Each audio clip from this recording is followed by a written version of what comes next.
Ano ang Esperanto? Esperanto estas lingvo. Ang Esperanto ay isang wika. Esperanto is a language. Done! Kung nag-click ka sa video na to, siguro iniisip mo, ano ba yung Esperantong yan? Kung nag-click ka sa video na ito, siguro curious ka kung ano ba yung Esperanto na yun. For starters, Esperanto estas lingvo, sa siyang language. So mag-introduce muna ako ng sarili ko. Saluton, mia nomo estas Frances, mi estas Esperantisto, kay Filipinano. Isa akong Esperanto speaker at isa akong Pilipino. At ako si Frances, hi!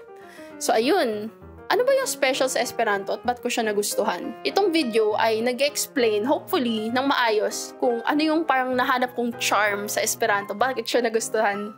So, simulan na natin. Okay.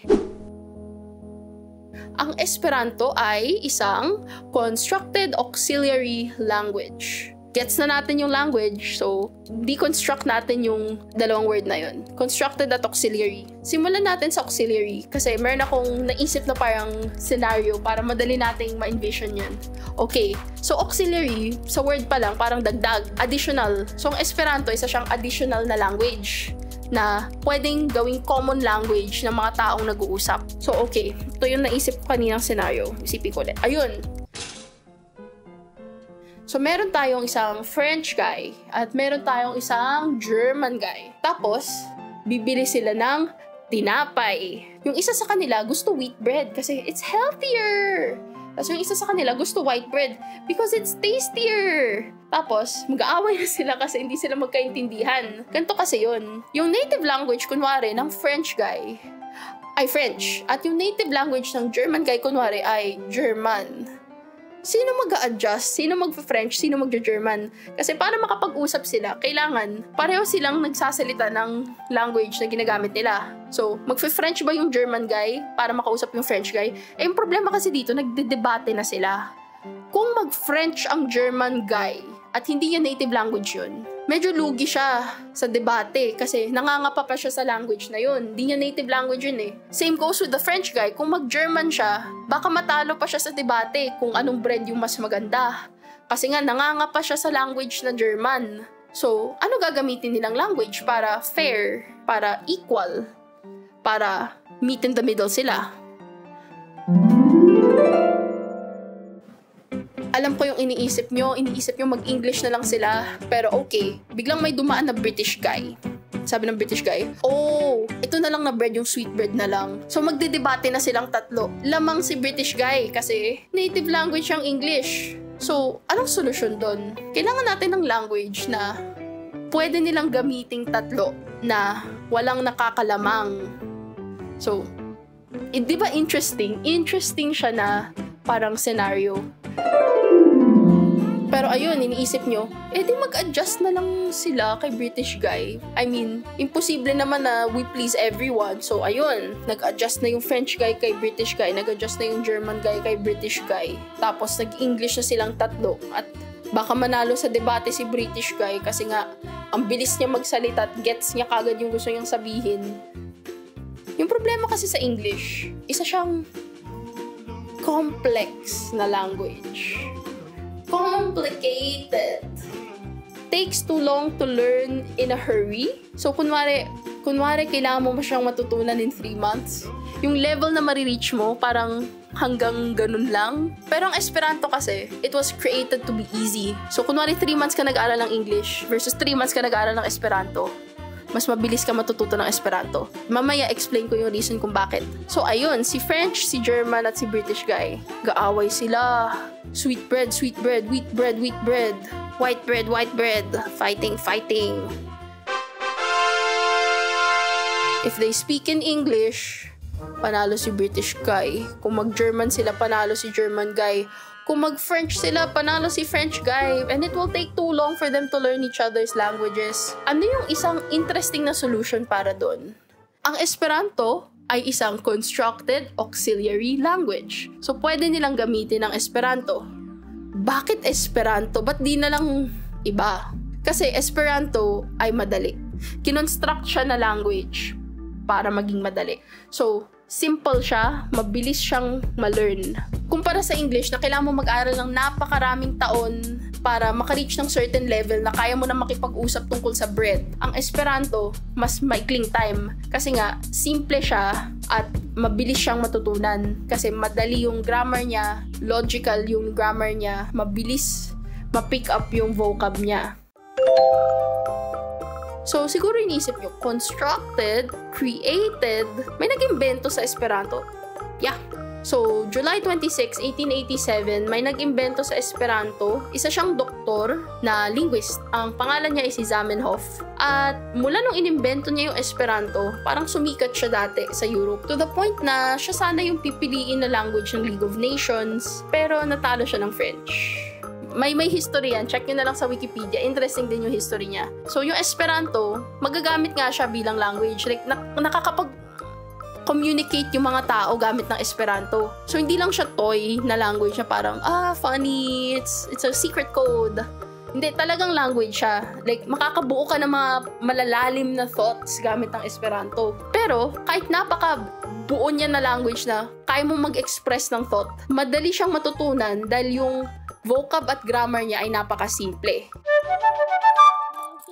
So, sinasabi ko Esperanto is easy, fast to learn, madali, simple lang. Pero, ito yung isang example na mag-show kung gaano siya kasimple. So, yung unang ginawa ni Zamenhof na parang word-based para sa Esperanto, tawag natin dyan yung Unua Libro, 900 root words.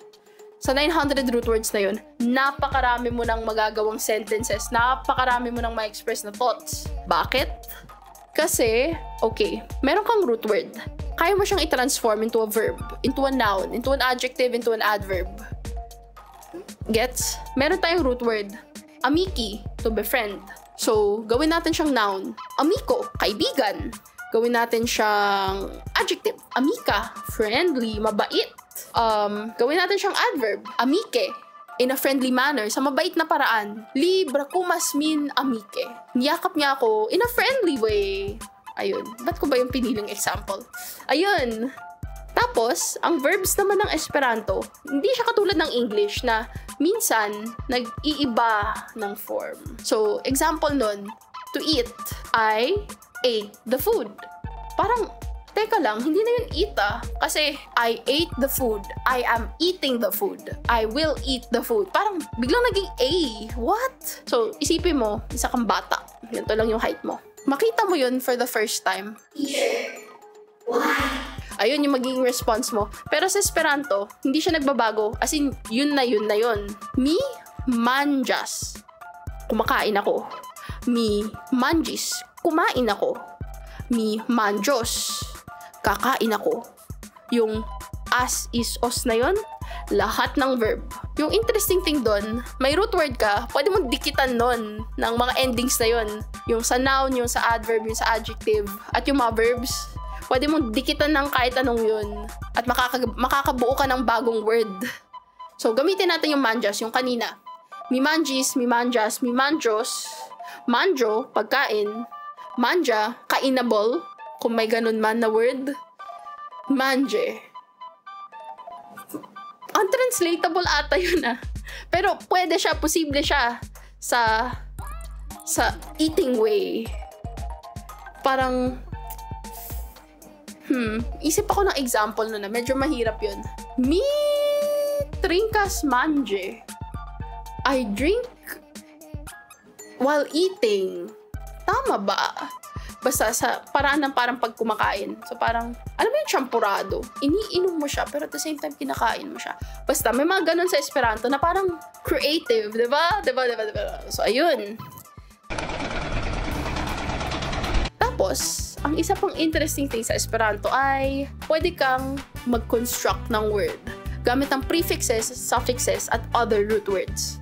So, yung other root words, parang, bongusta, masarap. Bona. Tas gusto, good taste. So, isa yung example. Yung isa ko pang favorite example, yung malsanuleo. Tas mamaya, mahulaan nyo yung meaning just from the roots and the affixes. Madedetermine nyo yung meaning kahit di ko explain. So, magic yan. So, sige, simulan na natin. So, root word niya, Sani, to be well. Tapos gawin nating noun, sano. Wellness, health. Sano means health. So, pwede rin natin siyang baliktarin. Malsano. Ano kabaliktaran ng health? Illness. So, meron na tayong sano, meron na tayong malsano. Eh yung parang tao na may ganon. Malsanulo, tao na may sakit. I have malsano. Parang ganon, gets yun naman. Sick person. Kunwari, nagkatrangkaso ako. Mi estas malsanulo. Okay, so meron na tayong sano, meron na tayong malsano, meron na tayong malsanulo. So, ano naman yung A? So, ito ay place kung saan para doon yung thing na yun. Paano ba ma-explain? Minsan kasi instinct na lang yun eh. So, malsanuleo ay hospital or parang para sa mga may sakit na lugar. For that purpose. Gets ba? So, kung ang sano ay health, at ang malsano ay illness, sakit. Ang malsanulo ay taong may sakit. Ang malsanuleo ay lugar para sa mga taong may sakit. Hospital. So, isipin mo, isang root word lang yung alam natin. Tapos nagdikit-dikit tayo ng affixes. Tapos nakabuo tayo ng hospital na word. Isang word na ginagamit actually sa Esperanto. Malsanuleo. Yun yung preferred word para sa hospital. At ang interesting thing doon, yung mga affixes na yun, parang Lego. Parang pwede mo siyang idikit sa mga ibang root word. Interesting. So, isip pa tayo ng posibleng dikit-dikit. Bella, malbela. Bella, maganda. Malbela, pangit.